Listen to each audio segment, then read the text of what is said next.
অন্যান্য যে কাজ ওনারা দেশে করেন ওটার ব্যাপারে আমি এখন কিছু বলবো না। দেশ থেকে হাজার মাইল দূরে অবস্থান করলেও বাংলাদেশের স্বাস্থ্য খাত নিয়ে ভাবনা থেমে নেই প্রবাসী চিকিৎসকদের।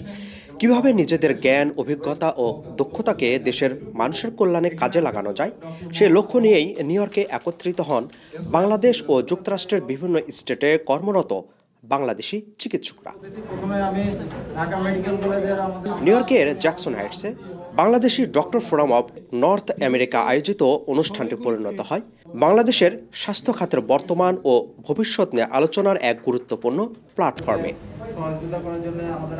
বক্তারা বাংলাদেশের স্বাস্থ্যসেবার বিভিন্ন চ্যালেঞ্জ তুলে ধরেন, বিশেষ করে বিগত সরকারের আমলে স্বাস্থ্য খাতে অনিয়ম, দুর্নীতি এবং ব্যবস্থাপনার দুর্বলতার বিভিন্ন দিক নিয়ে আলোচনা করেন।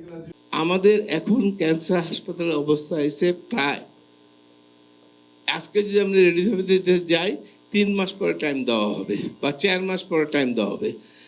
একটা ক্যান্সার রোগীকে আপনি যে 4 মাস পর চিকিৎসা দেন তার কি অবস্থা হতে পারে আপনার ডাক্তার সবাই বুঝেন। অথচ কেন দেওয়া যাচ্ছে না? মেশিনের অভাব। অথচ যেই মেশিনের দাম হচ্ছে 9 কোটি, সেই মেশিন কেনা হয়েছে 18 কোটি টাকা দিয়ে। যেই ব্র্যাকেথোমি মেশিনের দাম হচ্ছে 3 কোটি, সেটা কিনছে 5 কোটি। ঠিক আছে বাবা, কিনছো, জনগণের কাজে লাগাও তো, যা টাকা মারছো তো মারছো।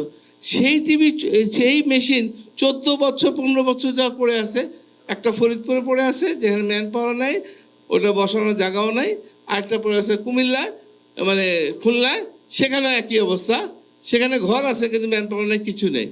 অথচ বগুড়ার মতো জায়গায় যেখানে ম্যান পাওয়ার আছে, রুম আছে, সবই আছে, শুধু মেশিনের অভাবে কাজ হচ্ছে না।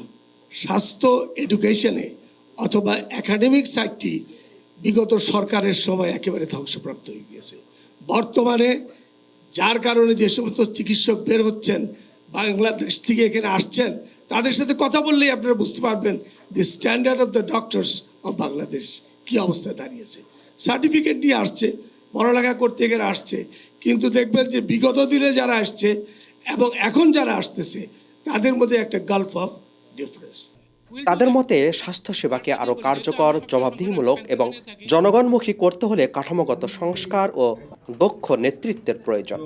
প্রতি বছর বাংলাদেশ থেকে প্রায় 5 থেকে 8 লাখ বাংলাদেশি চিকিৎসার জন্য বিদেশে যায়। দিস ইজ WHO এর স্ট্যাটিস্টিক্স, ইটস নট মাইন্ড। এবং দেশের বাইরে যাওয়ার জন্য $4 to $5 বিলিয়ন ব্যয় প্রতি বছর বাংলাদেশ থেকে এই টাকা যায়। চিন্তা করা যায়, $4 to $5 বিলিয়ন। এটা আমরা এই জন্য এই জিনিসগুলি যদি আমরা যদি ঠিকমতো রুট কজগুলো বের করতে পারি, কীভাবে করা যায়, সব কিছু আগানো যায়, একটা সেক্টর তখন বাইরে যাবে না। সিঙ্গাপুর হয় অথবা ভারতে আমাদের যাইতে হবে না। আমাদের কিন্তু এক্সপার্টাইজ ডাক্তার আছে, জেনুইন সৎ লোকও আছে। শুধুমাত্র সিস্টেমটা যে এখানে সবুর আপা বলে গেলেন যে যে এই এবং চাঁদনি বলে গেল, এই জিনিসগুলি কিন্তু আমরা যদি কোইনসাইড করতে পারি, কস্ট ইফেক্টিভ অনেক কিছু প্রোগ্রাম করা সম্ভব।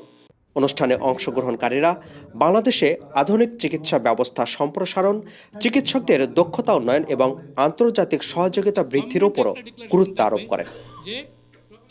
আপিল মাহমুদ, ঠিকানা নিউজ, নিউ ইয়র্ক।